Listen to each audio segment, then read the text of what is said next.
We are on to the last of the box model properties. In this one, we will be taking a look at borders. The border property adds a border around an element. And if you're not too sure what I mean by that, if you're familiar with any design software, they're very similar to a stroke. And if you're still not too sure, well, we're going to see exactly what I mean in just a second. There are three different border properties that we have to set. There's the border width, the border style, and the border color, once again hyphenated instead of being multiple words. And interestingly enough, the border style is the one that we have to set every time because it defaults to none. So if you don't have a border style set, even if you set a color and a width, you'll have nothing. And in general, you'll be setting all three of them anyway. But it is good to know that your border color actually defaults to the color of the text. That does, you can take advantage of that sometimes. And awkwardly, in a way, the border width defaults to something called medium, which is a keyword. It's a little bit like when we say color red or color pink or yellow or whatever it is. They have a medium word, but what does medium really mean? They have a thin, they have a thick, and things like that, but they're not actual values that mean much to us. So instead, usually for the width, you'll be setting that in pixels or in other units that actually have a unit of measurement instead of something abstract like medium. So let's go and try and set them. This is exactly the properties that we want. So I want you to set the width to 4 pixels, the style to solid, and the color to yellow. And remember, if you don't set the style to solid, it's not actually going to do anything, even if you have a width and a color. So don't try and look at the preview until you have all three of them set up. This is going to be on our H2s. So we can continue with the H2 selector we already have, and we can set the 3 properties we have there. Again, if you don't remember each one of them, you can come and look at the slide and go back and forth using your arrow keys to see the different slides here to know what values to be setting for which and how to write out the properties. So I'll leave that to you, and then we'll go ahead and look at it together. First things first, we'll set our border width. And for that one, we will be setting it to 4 pixels. I'm going to get my border style, and we'll set that one to solid. And I'll talk more about what solid means and what different types of border styles we can have shortly. And we want a border color of yellow. And if we go take a look, we can see, there we go, we have borders that have come around them all. Ah, cool, right? So that is nice and neat, just like that. So we have our borders coming in, and just really fast, if I do take off the border color, you will see they're white because that is the color of the text. So it is good to know that the color of the text is the default for the border color. But let's go and put that yellow back, border color of yellow. One thing that's a little bit annoying with borders is having to write them all out like this every time. Border width, border style, border color. And so there is a shorthand for it. You can just write the property border and then write out all 3 of them, a little bit like how we saw with padding and margins. Now, one thing with CSS shorthands, there are a lot of them. Even border width, style, and color are actually shorthands, which we'll see in a second. And a lot of shorthands, the order you write them in is very important. Even with our margin and our padding, you have to write them in a specific order to control the top, right, bottom, and left. With borders, you can write these in any order you want, and it's going to work. So the order doesn't matter as long as you're writing all 3 properties. So it's whatever makes the most sense to you. So why don't we try and do that now? I'll leave this all here, but I want you to go ahead and try doing the shorthand version of it instead of having it all in the longhand like we have right now. So let's go and do that. I can do a border. I want 4 pixels, solid. And here, just for fun, I'm going to just leave it at 4 pixels solid. And I want to go take a look at what's happened. And notice how it's changed over to white, even though here we have a border color of yellow. Why do you think that has happened? Hit pause if you want to think about it a little bit, and then I'll come in with the answer in just a second. All right, so what's happening here, and this is kind of interesting, is let's just look here where I have my background of 345, which is giving us this blue background there. And if I come in here with a background now of green, well, the background's going to switch to green because we're getting this, and then we're getting this. If you remember the cascade, whatever is later on wins every single time. So what's happening here is the first one is not working because we're going to the second one, and the green is winning. So that's the same thing here. We've set my border width, my border style, my border color to yellow. And then here I've replaced it with the shorthand. And the shorthand is taking all 3 of these and jamming it into one property. And so this one property is controlling them all. And because I didn't put a border color, it's just going to the default, which is the color of my text. This is not something you're going to run into every day, but it's a nice little exploration of what we have just been looking at and to show you some of the implications of the cascade. So here we can write it like this. or like this, and it's exactly the same thing. So you can see why this would be a little bit easier in the long run. But if you want to go with the longhand, you can.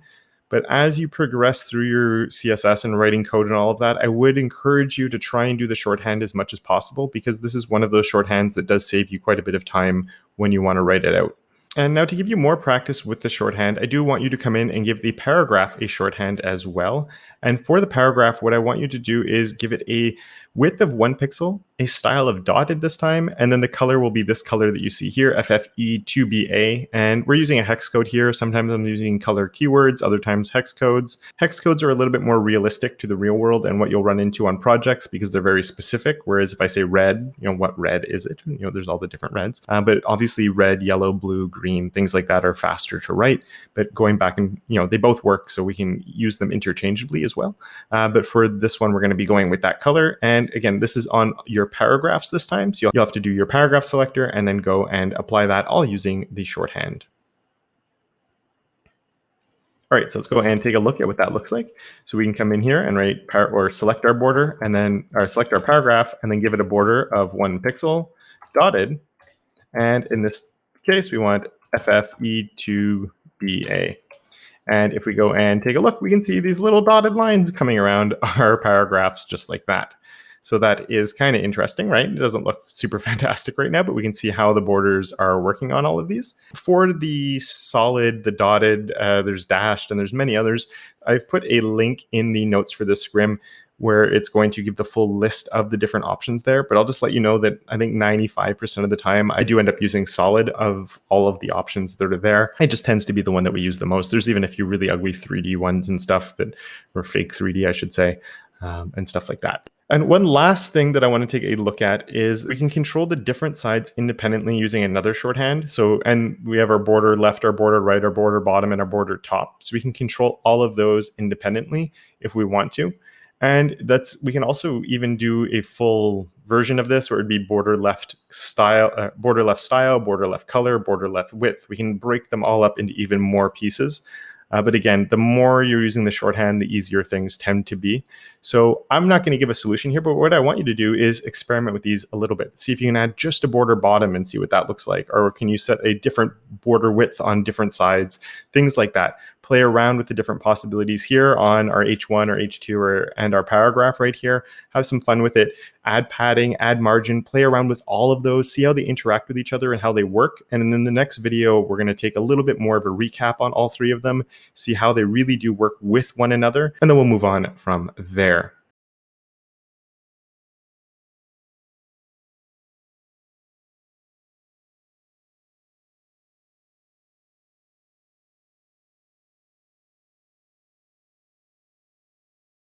So we looked at a lot for the box model there. There's a lot to remember. So let's just do a quick recap of it. And I'm just going to look at how the different elements and the different parts of the box model work with one another as well. So first things first is we've been talking mostly about block level elements. So they have the default of a width of 100% and a height of 0. And the width of 100% means as the browser window grows and shrinks, those elements will follow that. But of course, we can control the width and the height using the width and height properties. And we can also add spacing using our margin and padding properties, one of which is on the outside, one of which is on the inside. And then we also have our borders that we can add, which are sort of like strokes. Then when we want to look at how all of these work with one another, we have the content itself. That's what's in the inside of the element. We have, the text, or when we have images, different things like that, we have the content itself. And then when we add padding, we're adding that padding on the outside of the content. Remember, this will include the background color, even though I've done them in different colors here just to visually separate them. But the padding will always include the background color that you have on that element. Then we have our borders that will come outside of the padding. And then we have the margin itself, which is the empty space that we're using to push things away from one another. So if we go and take a look at what we've been doing up until now, we can see, let's look at these H2s, because this is where is the most obvious how things are set up. And if I go on this H2 and I increase the padding here to 100 pixels, we have the 100 pixels of padding on all the sides because I'm using the shorthand. And then I have the border. And so let's go, remember, this isn't doing anything. It's down here where everything is working. So let's increase this border width to, say, 10 pixels. So it's a little bit bigger. Maybe we'll even do 20. And we also have our margin. So let's just come here and I'm going to give a margin using the shorthand. And let's do 50 pixels on all the sides. If we go and take a look, we have the content itself in the middle here. Then on the outside of the content, we have our padding, which is giving us all this empty space inside of here with that background color. Then we're coming in with this big, bright yellow border coming out on the outside of that padding. And then we have the margin on the outside of all of that after there. So if you want to play around with that, maybe play around on the paragraph. I'm actually going to delete this line here and put this back down to a respectable number. And if you want to come in here and play around with these values, I would really encourage you to do that and to see this relationship. So on your paragraph, coming in here, adding a margin, adding padding, playing with the different sizes, getting used to the shorthand, playing around, making sure you remember that it goes in the order of a clock and all of that. Then once you're feeling comfortable with that, you're feeling good about yourself there, we'll move on into the next lesson.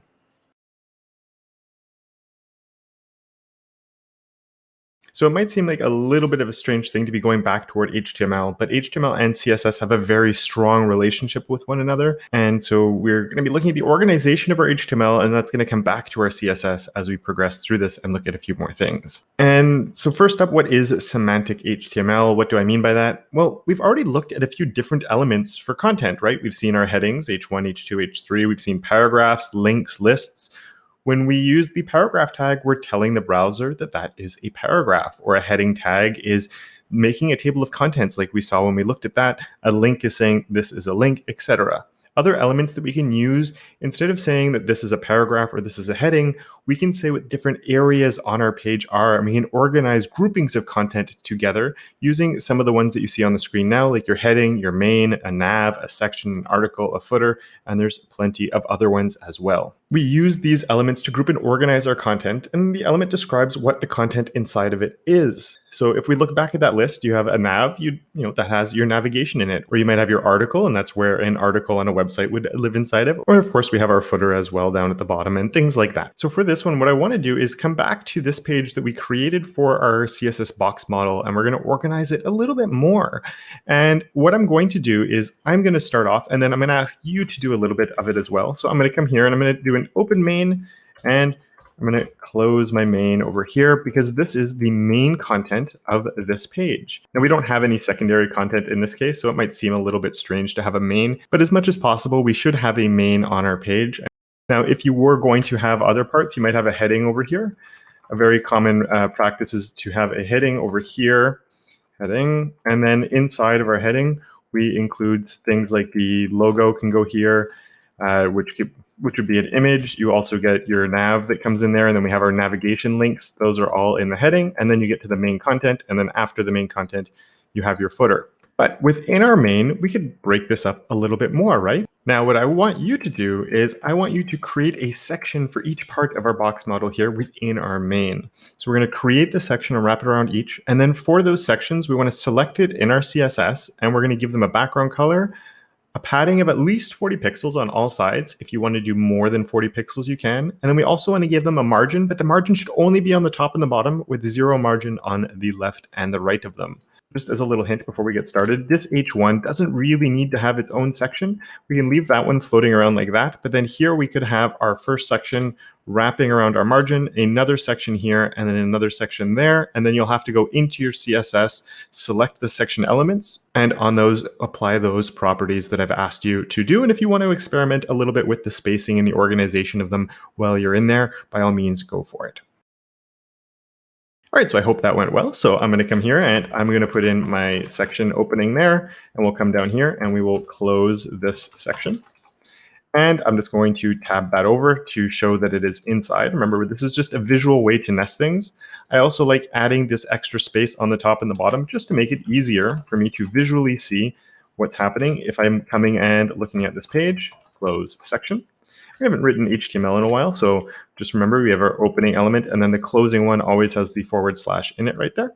And we can put our tab right there to push that over, and then once again, another section of content right here, close section. And we can tab that over. So we have our main, and our main has a title here, which is our H1, with a paragraph explaining the overall explanation of the page, which is our CSS box model. And then inside of here, we have 3 sections of content that are right there.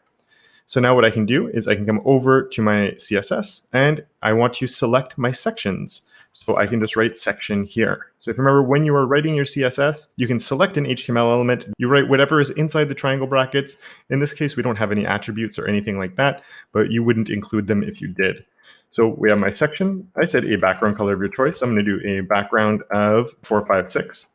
Let's just go and take a look and see if that background color has come in. There we go. We can see that that is on there, and they're a little bit different. And then on there, we will add the padding first. I said at least 40, so let's go with 50 pixels. And I'm using the padding shorthand. So remember, if you put one value only, it will be on all sides. If we go and take a look at that. They're all there. They all have their padding. And you'll notice they're sort of combining together right now. And we have this space here that looks like it's just this really big space. So I do think that's why a little bit of margin would help on this as well. So we can say a margin. And if you did this with the longhand, that's fine. I will do the shorthand. And I said 100 and 0 on the left and the right. And with the shorthand, if you only put two values, the first value is the top and the bottom, and the second value is your left and your right. So if we go and take a look, there's no margin coming on the left and the right. There is a space there. We're going to talk about that shortly, but we're not there yet. But there is a little bit of space coming in. But here we can see we have the margin that's coming in between those elements and in between the elements there. So each section is sort of living on its own now. So we've made some nice progress there. If you want to play around with this and experiment with it a little bit more, but you might be already asking, what if I don't want them all to look the same? What if each one of these, I wanted them to all have a different background color or something like that? Well, we're going to learn exactly that in the next lesson.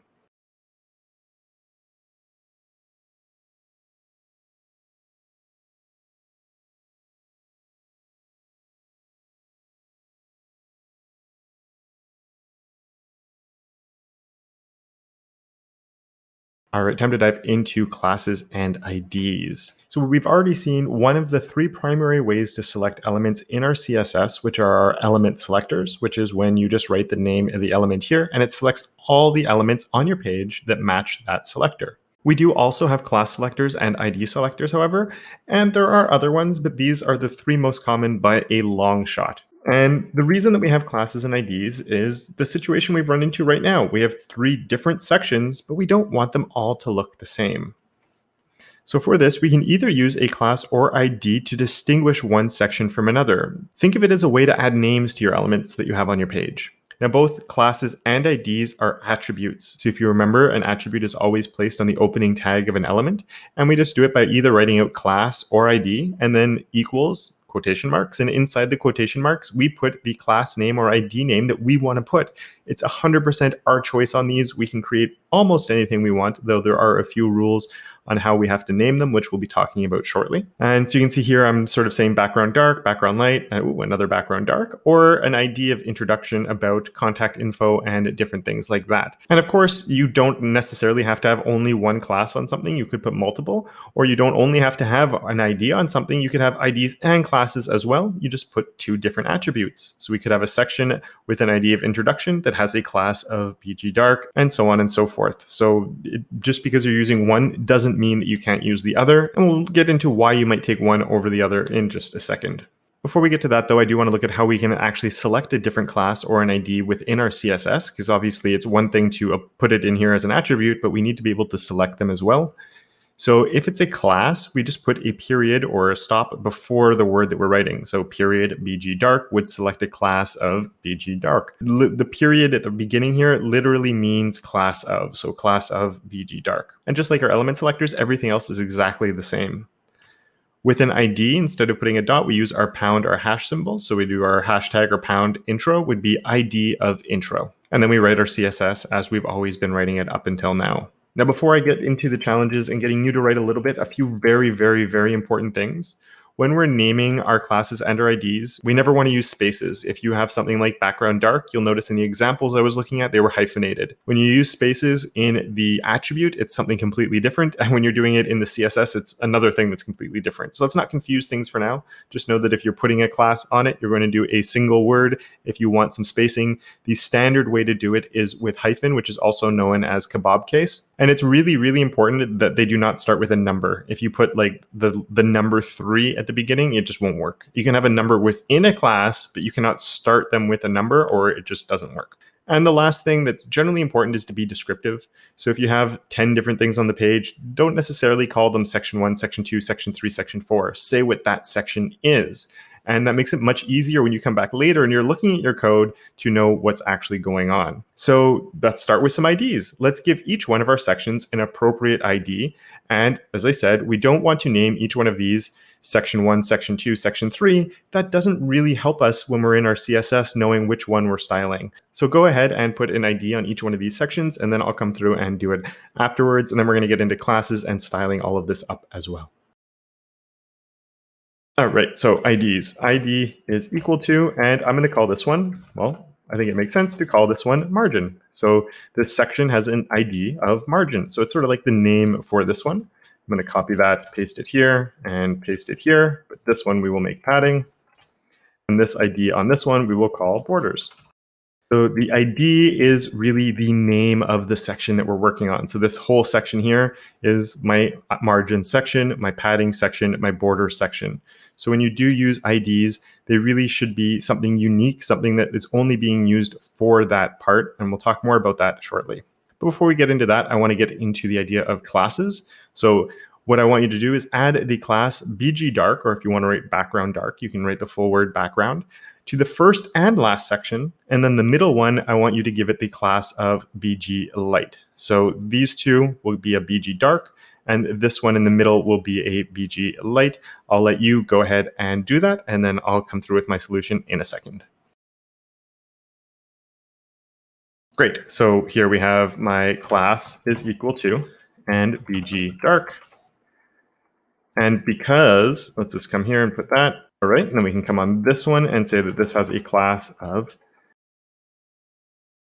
bglight, just like that. Before we go into the CSS itself and what I want you to do to style things, I do want to explain why I had us reusing this bgdark here, and a little bit of the difference between classes and IDs.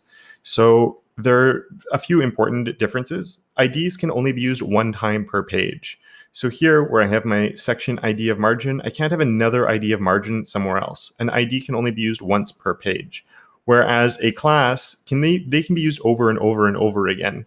So think of it like you have a room full of people and everybody has their own ID. They're each their own individual. But then there's girls and there's boys. So the class is more like that general category that you can group people into. These people are maybe it's everybody who has brown hair and blonde hair and dyed hair and who are bald. Those would sort of be their classes or their groupings.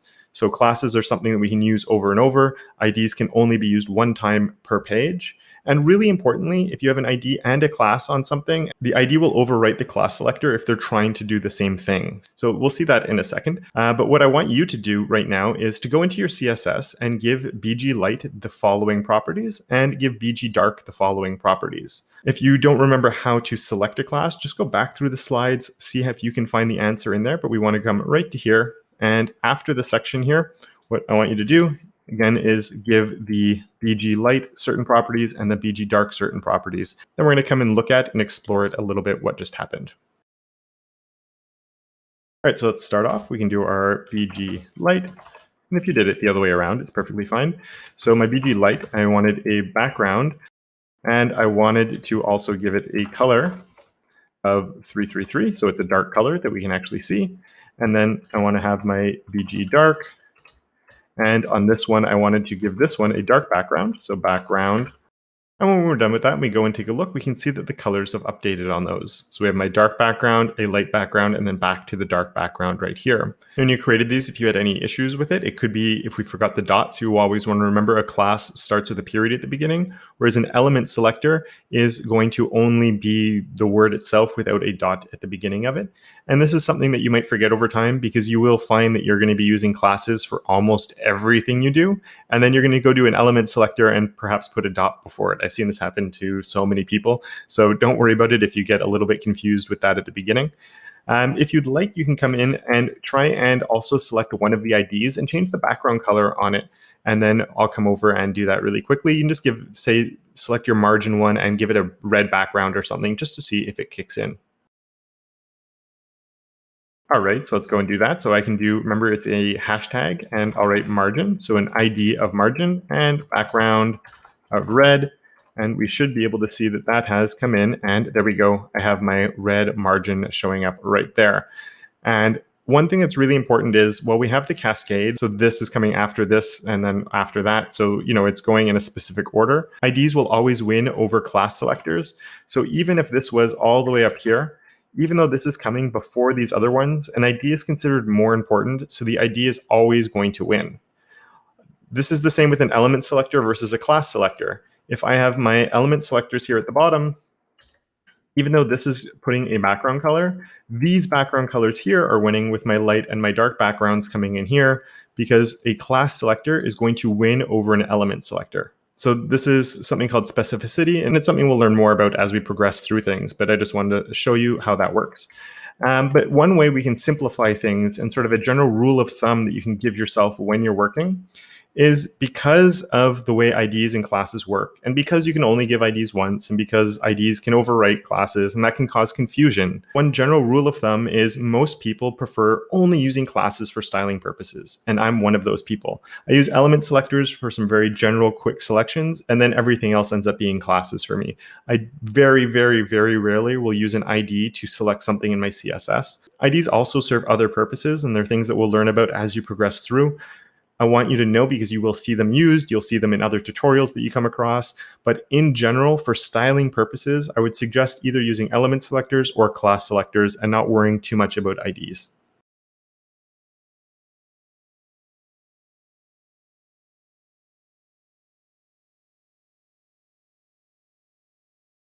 In this lesson, we are looking at spans, which are another HTML element, but which brings back what we've been looking at. And spans are an inline element. This is similar to M and strong, but the difference with a span is it doesn't have any default styling. So if you just throw a span on something, you won't actually see anything change. But this is a good thing because it means they're really versatile. We can do a lot of things with them. When we use a strong or an M, we are adding emphasis or importance to our text. Sometimes we want something to visually stand out, even though it doesn't necessarily have to be something that's more important. We just want to do it for a visual change. And spans are super versatile. They can do whatever we want. It can be used to change the font itself, the weight, the color, more, maybe even the font size. There's a whole bunch of stuff that you can do with them. Because they can do so much though, and they're very generic, you might have 10 different spans doing 10 different things. So because you want them doing 10 different things, you can't use an element selector, because the element selector will make them all behave in the same way. So most of the time you will be putting a class on your spans to be able to control them with your CSS. So just as a really quick example here, we have a paragraph, and then inside my paragraph, like you might have an M or a strong, we can throw a span and wrap some text in it. And then because we do need a class, we add the class attribute, and whatever name you want to give it, you can give it. But I will say, and we're going to be looking at how we can make descriptive names and things that can be reusable. It's always better with your CSS.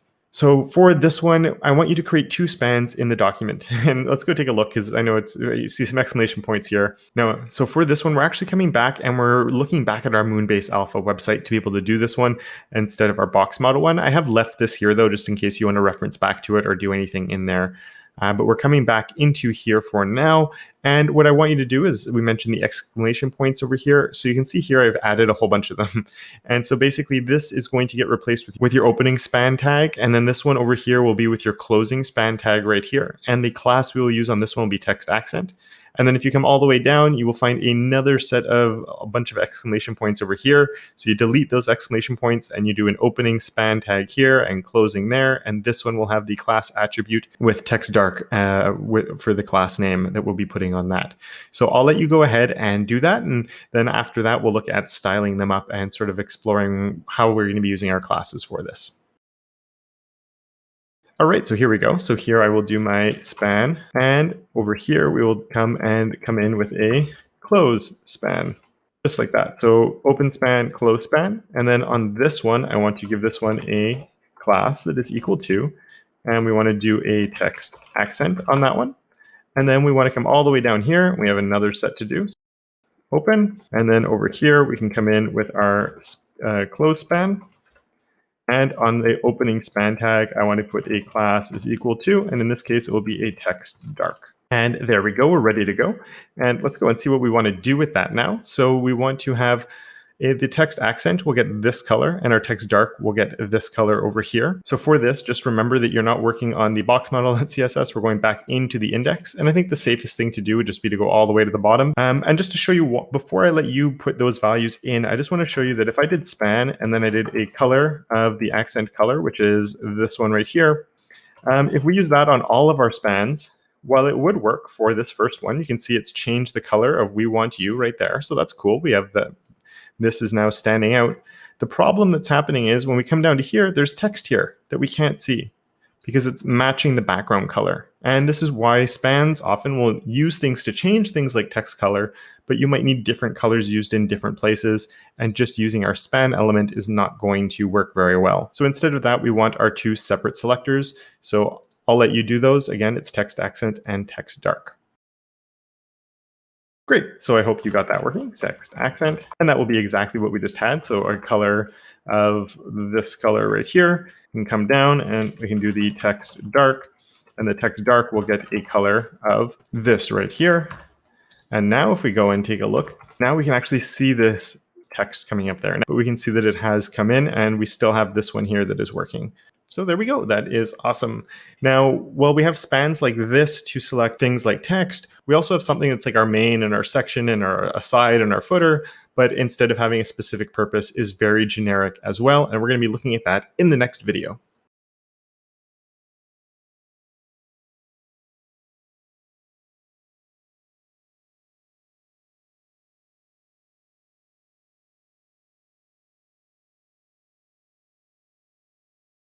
Now, it's taken us a while to get to this point, but divs are the element that you're going to be using the most in your HTML pages, and as long as you're creating HTML documents. Now, divs are used to group content, sort of like when we have our sections or our heading or our main and things like that. But like a span, they have no semantic meaning to them. So they're just generic groupings of content. And the reason we want this is because up until now, we haven't really looked at controlling our layouts. We looked at on our sections, we can assign background colors, padding, margin to space things out, but we haven't tried to group things and create layouts like columns or other things. And that's where divs come into play. And divs are super generic. So just like spans, you very rarely use one without giving it a class. And the class names are completely arbitrary. They're up to you what you want to put on them. But like I said, for any class name, you want it to describe what it's actually doing. So let's go and create a div. Now we want to find the first section inside our index.html document, and we want to add a div and give it the class of container, and we want to wrap everything in it. So if we come and we take a look here, I've even put some comments here. So this is an HTML comment, which is just saying that we want to start here and end over here. We haven't talked much about comments yet, but comments are just things that we can see at the code, but that do not show up on the page. So you can also use that to write yourself notes. So we want to wrap all of this content in a div. So opening div here, closing div here, and a class of container on it. So I'll let you go ahead and do that.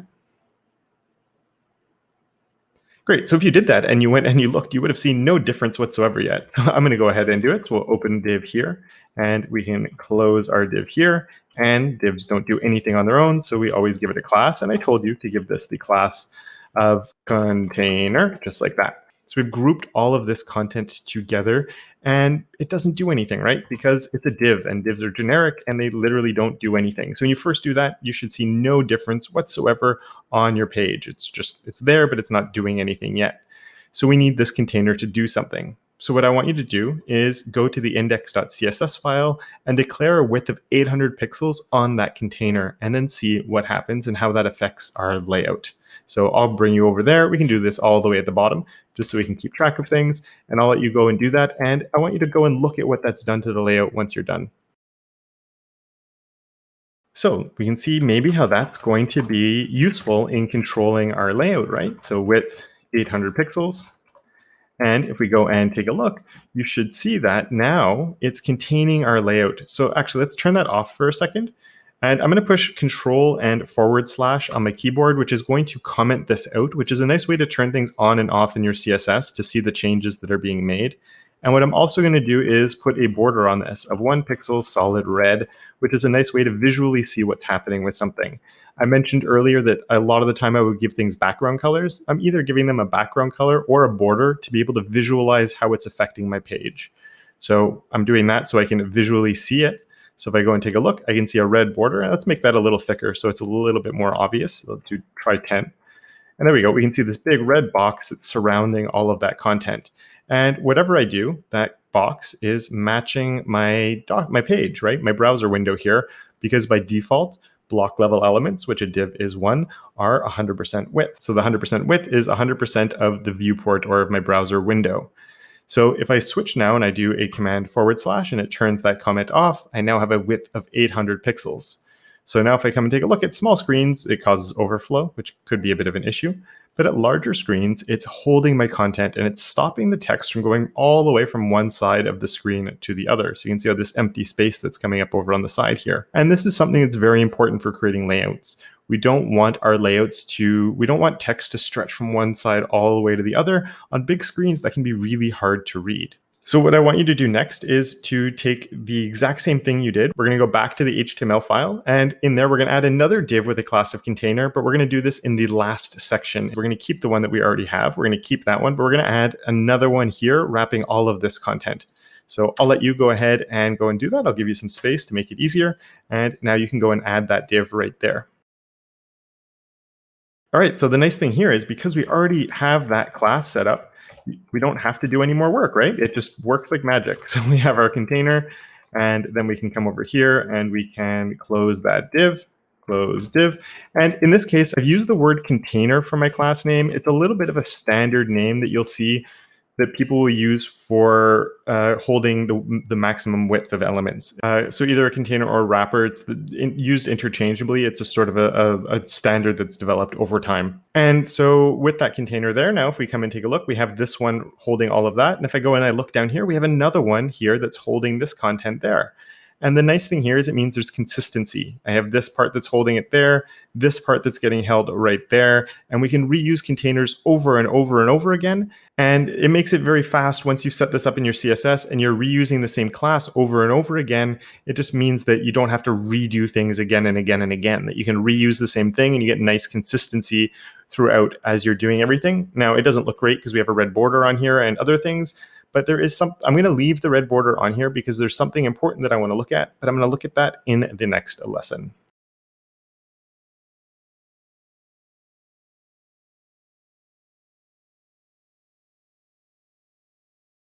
Centering content is something that we often want to do, but there's actually two different things you can think of when we're thinking of centering content, and we'll look at both of them in this lesson.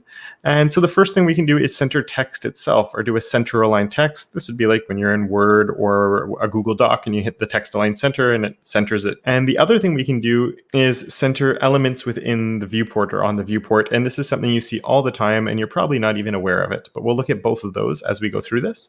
But the first thing we'll look at is centering text itself, because this is the easy one. It's just a single property called text align.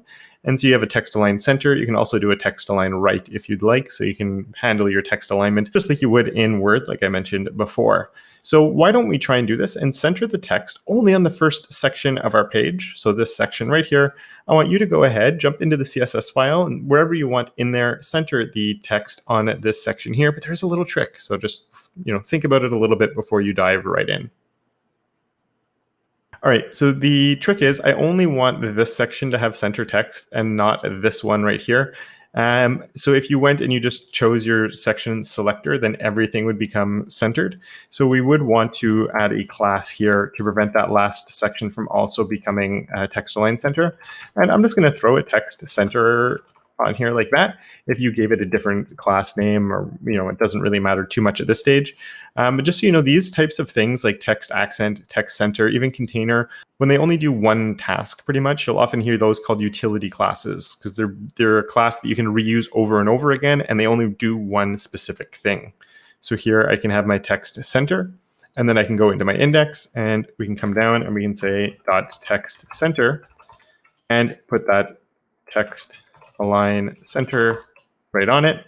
And if we go and we take a look, we should see, there we go, all the text has been centered within this red box.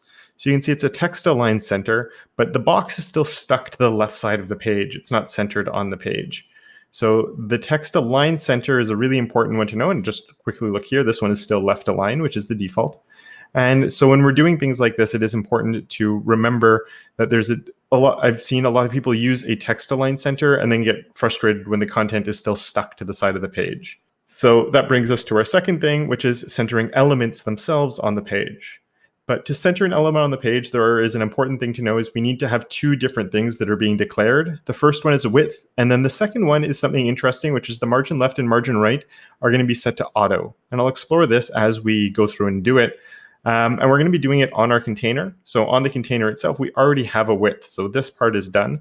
But just I've seen it happen, and it's easy to forget when you're learning all of this, where you make a new document, you use your margin left and right auto to center something and it's not working. So just always trying to remember, for the margin left and right auto to work, it has to have a width. Super, super important. But we have our width already on the container, like I just said. So now on here, we can say that this has a margin left of auto and a margin right of auto, just like that. And that will center it on the page. So now you can see that it's distributed the space equally. And as long as I'm bigger than that 800 pixels, you can see that it's staying like that. Now, if I get to here, there's side scrolling, and that's another story. But as long as we're bigger than that 800 pixels, we're good to go. And we have our layout that is starting to come together. Look at that. And then down here, we have that same thing. It's centering that. Even though the text is left aligned here, this element is being centered on the page. Awesome, right? So why don't we go ahead and you can add another one to this to make a nice consistent layout where everything is lining up as we scroll down the page. So we can add another div on our Moonbase Alpha on this area here with a class of container to get that, just the consistency there and everything going well there. And I'm not going to do a solution for that one. We've already seen me do it. So you can do it, make sure that it's working, maybe take off your border, play around with things a little bit. And then we're going to move into looking at how we can create columns. Centering content is something that we often want to do, but there's actually two.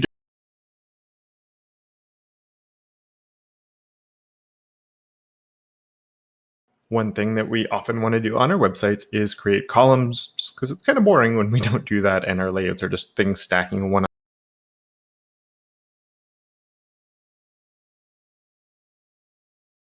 on top of each other. To be able to do this, we've more recently than not, surprisingly enough, with how long CSS has been around, been given something called Flexbox. And Flexbox is a CSS tool that we can use to create layouts. There's also another one that you might hear of called CSS Grid.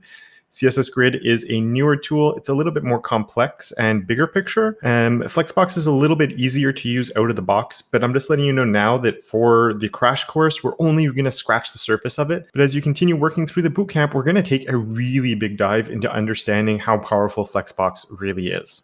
And when I said we're just scratching the surface, it's because out of the box, it's really easy to do. To create columns, all we have to do is declare a display flex on an element, and all of its children will become columns. It's literally just saying display flex and you're done. So let's go and try this. We're going to try and create some columns inside of the second section on our website here. So in this area, you can see that I have here, we want this to be one column, this to be one column, and this to be one column here. Now, I am going to challenge you a little bit on this one. So I will give a little bit of a hint in that we need obviously something to wrap all of this. You're going to have to come up with a way to select it and then to create your columns and all of that. But there's a little bit of a trick. So just remember, when you declare display flex, all the direct children are going to become columns. When I say a direct child, if we look here of this section, this div is a direct child of this section here. Because this H2 is nested inside of this div, it's a grandchild of this section. So give it a try. It might completely break. And if it completely breaks, that's fine. I'm going to come through with the solution afterward, but I just want you to try out on your own. Now, if it does completely break, see if you can figure out a way to fix it, because I'm letting you know now there's a high chance that it just completely falls apart on you and looks really strange at first. If that does happen, try and fix it. But if you can't, don't worry. It is a relatively simple solution. And once you know it, you won't have to worry too much about it after that. But I want you to give it a try. All right, so let's go and take a look, and I'm going to do it the broken way first. So I'm going to put a div here. I'm going to call it div class, and we might as well, what's this doing? It's creating columns, so I'm going to write columns. And there's different names you can come up with this. There's other names that I will use, but I'm going to come all the way down here, and I'm going to do a close div. I'm going to select all of that, and I'm going to hit tab. And if you want, you can use HTML comments. I'm going to copy this because it's a little faster. We always end up with like a whole bunch of closing divs. The more complex sites you have, the more often that happens. So I'm going to do a close columns right here.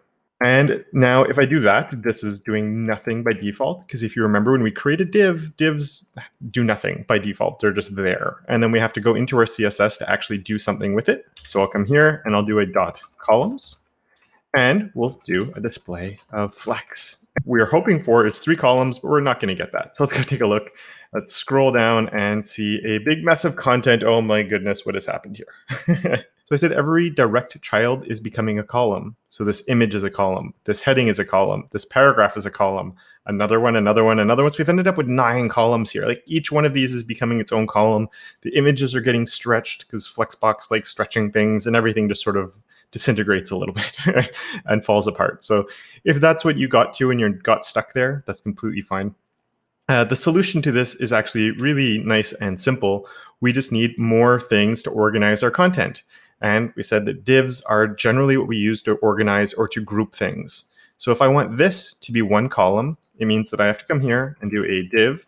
And I'm going to do COL for an individual column, just because I think that makes sense. Sometimes you do need to control these, so I do like giving them classes. But if you did this without giving these divs a class, it would actually work because we're just grouping our content. But in general, unless I know I'm never going to want to select it, you're usually going to give your divs classes. So I'm going to do these other 2 really fast, and we'll go take a look at the difference that it makes. All right, so there we go. I have my div class of columns here, which is taking all of this. Then inside there, I now have 1, 2, 3 direct children. And then inside each one of those children, I have a whole bunch of stuff, right? So inside each column, I have a whole bunch of things. Completely fine. What's really important here is I have this, which is display flex, 1, 2, 3 direct children. So if we go and take a look, now we have 3 columns just like that. Amazing. Super cool, right? Nice and organized and working much better than what it was looking like before. Now, a fun thing is with Flexbox is it's very adaptable to the content that you're putting inside of it. So if you add a 4th column, it's going to adapt and fit that 4th column in there. Or if you delete a column, it will adapt to that. So why don't you come in here and delete one of these columns and see what the effect is on the page? So in doing that, you'd see that it goes down to 2 columns automatically, and there's no issue. It just adjusts the content automatically like that. So Flexbox is a really amazing tool for that type of thing and for being flexible, like the name implies that it will be. We can go back up to 3 columns. So now we know the correct way to do it. So what I've done is I've actually broken our mission page and I've taken the columns out of there where we do want some columns over here. Right now, everything's stacking one on top of each other. And I've indicated here, once again, that we want to have some columns. So why don't you go in, add the classes, organize this properly, and see if you can get the columns working here as well. And after you've done that, you could try adding a 4th or 5th column, even if it's copying and pasting content, just to see the effects on the page, and then maybe deleting some, checking the effects that it has on the page as well. And then I'll come in with my solution after you've played around with it a little bit. So I hope you got that working. And this is, as I said, one of those things that when you first do it, it can seem a little strange, but once you know the solution and you know how to do it, it's not so bad. So here I can do my columns like that, come all the way down to the end, and I can close that div off. So then I'm closing all my columns. And if I go and take a look now, it's going to be broken again. So before, I won't even bother doing it this time. I know I need to group these all together. So I can do that with my div class of COL. And once again, I'll speed this up as I finish this off. So there we go. I have one big div with a class of columns holding everything. This already has the display of flex on it. And then it has 1, 2, 3 direct children. And I can put whatever content I want in those, hit save. And just like that, we can see that all my content is living in there and it is creating 3 columns just like that. So that is perfect. I'm going to leave it like this, but you'll notice that the content is sort of sticking to each other a little bit here on both sides. Like the text is getting really close there. And this is the same on our index page. If we go and revisit the index page as well, if we go back to there, the content is getting really close to one another. So I'm not going to show a solution for this. I just want you to see if you can come up with a solution to it on your own based on what we have here, what we've learned so far. See if you can add just a little bit of space there so the text doesn't get so close on each one of these individual COLs. Once you figure that out, I'll see you in the next lesson. One thing that we often want to do on our websites is create columns.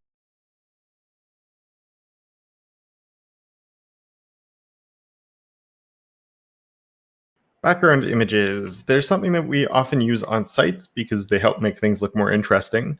But one thing that's very important to understand is they're very different from regular images. They're not content, they're really used for decorational purposes only. They're very hard to control the exact positioning of. There's no alt text. They have this weird repeating thing that can go on. There's lots of reasons why you want to be careful when using an image. Often people will want to use a background image and position it perfectly and have it as this really specific thing that they're trying to achieve. And that's not how background images are meant to work. And that's why it's really hard to do this. They're there for decoration to add a little bit of something to your site. But if you want an image that's more part of your site and it's content of your site, then it should be a regular image. If you're not sure about how to pick one or the other, if it's just an image on its own, you probably want an image. If you need text or other things on top of your image, then it would be a background image most of the time. Another really important thing is there's no alt text either. So there's no way to give assistive technologies a sense of what that image is. So if it's important for your site that somebody sees it, but they're someone who has bad vision and they're using an assistive technology to read the site to them, they'll have no idea what that content is. So in those cases, an actual image with alt text is probably a better choice. With that out of the way, to create an image, we use a background image property, and the value for it is URL. Then we need parentheses. And then inside the parentheses, we have quotation marks. And inside the quotation marks, then we have the location of the image, if it's in a subfolder, and then the file name to it here as well. So let's go and try this out. Here we have the homepage, and you'll notice for a long time now we haven't had an image over in this area here, but we have all this space that's right there.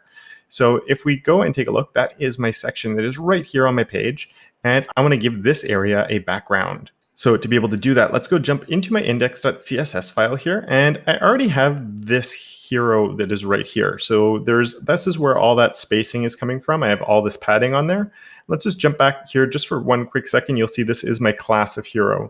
So I could also select this with an element selector for my header, but because I had the class on here, it's my hero, I'm going to select it here. You might be saying, why hero? It's a common naming convention that you will see, and it just pretty much means like it's the hero area of the site. It's the one that grabs people's attention as soon as they land on the page. It's trying to get them to do something. There's the call to action. There's a button for them to click and all of that. So it's sort of the hero of your page, and it's just trying to get people to stay engaged and to take another action usually.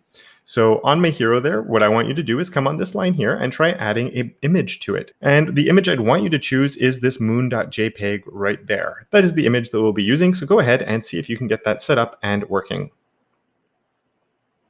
All right, so I'm going to come in and do it as well. So we're going to do my background image like that, URL, open and close parentheses, and a semicolon there at the end.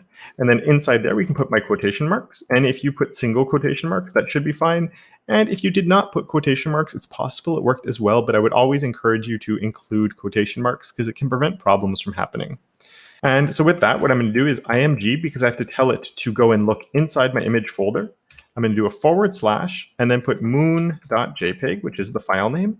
And just like that, look, there's the moon. It has come in and it is visible. And there's some black on the bottom. And we're going to explore why that is in just a second. And you'll notice also that we can lose our image a bit if we crop it off like that. And there's no overflow that happens with this because background images are decorations. They're there as a visual.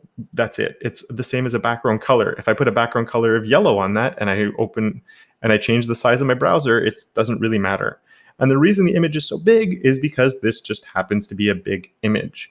If we switch this out from moon.jpg to the moon.png, which is a much smaller image that we have, .png, this is the actual size of that image. And you can see it repeats it over and over and over again. And you get this repeating crazy moon going on everywhere here. And this repeating that's happening here is the same thing when we had the regular moon, what was happening here when we had this big image. You can see it's black at the top. We move into my image, and then it's actually starting to repeat here because the image isn't big enough to be able to fill up this whole space. So it's starting to repeat itself. So that is why sometimes you'll find little issues like that. And that's why I wanted to show this. And this image that I chose just happens to work well in that it's like taking up the available space here and that it works. But this is where you don't want to choose an image that doesn't work well. So with this, the moon, like it's hard to read the text now because we have this moon that's behind there. I'm not going to be doing a deep dive for background images in the crash course here. I just want to show you how you can set one up, some of the limitations of them, the repeating behavior of them. It's something we'll be exploring in more detail, though I will put a link in the notes for this scrim. So if you do want to see more properties and explore them and play around with them more on your own, you can do that because there is quite a bit you can do. But one I will show you is background size. And I'm going to throw a cover on that. Now, background size only has a cover, a contain, or auto, which is the default, which is what we already had. And cover is going to prevent the image from repeating, and it's going to make the image fill up the entire available space. Now, a lot of people like this. You can see it will shrink and grow a little bit now because it's trying to fill the available space. But you'll also notice it's really blurry. So people will use this sometimes to make the image fit. But if it's a small image that you're stretching, it's going to lose quality as it stretches out. So you do want to be careful with it. And I just want to throw that out there. And it also makes the text a lot harder to read when it's on top of something like this. So I just wanted to show that as a bit of a cautionary tale of using this background size cover, because people find it on their own and then they use it and they abuse it a little bit and you start getting these really blurry images. But where it can be handy is when you go back to the big image we had, if you just need your image to be a little bit bigger and just need it to fit. Well, now it does that and it stops that repeating from happening. And you can see the image is fitting. So it's just growing the image enough to prevent that repeating behavior from happening at the bottom here. But the image only has to grow a little bit so you can sort of get away with it. So sometimes it can be nice and it can also help shrink an image. And this is one that I actually end up using quite a bit, but it really depends on the image and how you want to be using it. And repeating images can actually be useful as well. But most of these times on websites these days, this is the type of thing that you do see. So that's why I'm showing it to you like this.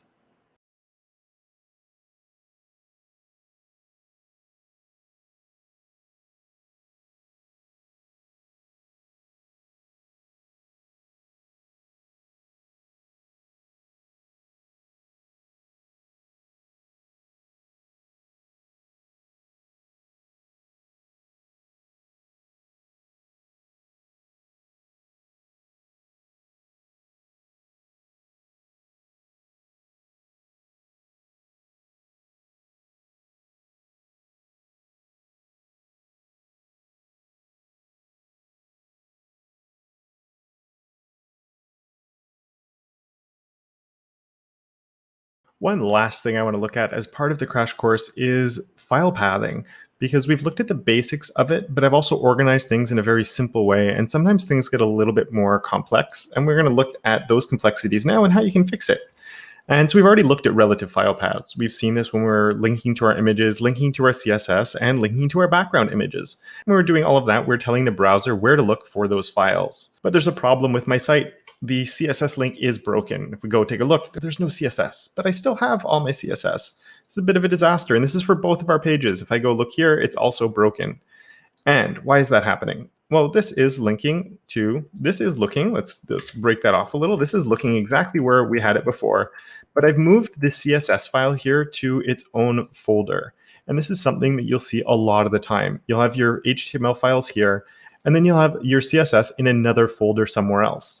So without any hints from me, how do you think you could fix this? You have to do this on both the pages, not just the index.html here. So see if you can relink that and get it working once again. And don't forget, because it's an HTML file, you will have to save the file or refresh over here when you've made the change. Unlike the CSS, it won't update automatically. All right, so hopefully you remember it. You just have to tell it what folder to look in. So CSS is the folder name that we have here. And then it looks for my index.css, which is living inside of there. So if I hit save on that, there we go. It has fixed this right here. And if we go back over to my mission right here, we can see here that we will have the same thing where we want to have a CSS/index.css. And with that, that should fix everything. There is one more thing though, and this is not something you'll run into and notice on Scrimba, because Scrimba sort of handles this automatically, which is kind of nice. But if you're doing this in an editor outside of Scrimba, you can run into this problem. And this is also once you've graduated from Scrimba and you're working on your own with your own editor, you want to be a little bit careful with this. So I do want to just mention it quickly. And that is sometimes you need to do these little ... /. And what that means is it's go back a step. And I'm going to explain this a little bit. And this is going to work in Scrimba, so we are going to update it. But this is for things like background images usually. So in your CSS file, what this is doing is it's saying that we're living here. So here's where we have that background image set up that we can see here. So this is saying to look for an image folder. Normally, though, if you're in a CSS file that's in a subfolder, it's going to be looking for that image folder inside the CSS folder, and it can't find it. So what you'd want to do is have a ... /. And you can see that's still working here in Scrimba. And what this is saying is say, go back a step. So it's saying we're in my CSS folder. Let's get out of my CSS folder and go to my root folder. And then from there, we can go into my image And then from there, we can find my moon.css. So it goes back into here and then it finds it. So in CSS files, it's very often that you'll see a double dot like that. So just a heads up and something to keep your eye on if ever you're in an editor that is not in Scrimba, and if you're having any trouble linking to your files.